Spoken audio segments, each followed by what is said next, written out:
Main છેક 10મા સુધી યાદ રાખવાના સૌથી વધારે યુઝ થતા સૂત્રો છે અવયવો પાડવામાં. પહેલું છે a + b નો હોલ સ્ક્વેર, જે મેં તમને હમણાં જ ચલાવ્યું કયું a² + 2ab + b². આ સૂત્ર. બીજા નંબરનું છે એનું જ ભાઈ a - b નો હોલ સ્ક્વેર બરાબર a² - 2ab + b².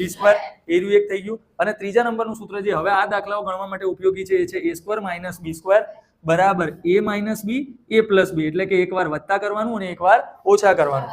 હવે અહીંયા તમને સીધું દેખાશે, જો આના જેવું છે કે નહીં, a² - b². જો a² - b², તો પહેલા એવું જ લખી દેવાનું a² - b². અહીંયા બોલો ફટાફટ a² - b². 4 નું વર્ગમૂળ કેટલું થાય? 2. 2 નો વર્ગ 4, તો 4 નું વર્ગમૂળ 2. p² નું વર્ગમૂળ કેટલું થાય? p. પછી 9 નું વર્ગમૂળ કેટલું થાય? 3. q² નું વર્ગમૂળ, આ q² છે ને, q² નું વર્ગમૂળ કેટલું થાય? q. હવે અહીંયા શું લખવાનું બેટા બોલો? એકવાર ખબર છે અહીંયા શું લખ્યું હતું? a - b a + b, તો શું લખાશે? 2p + 3q અને 2p - 3q.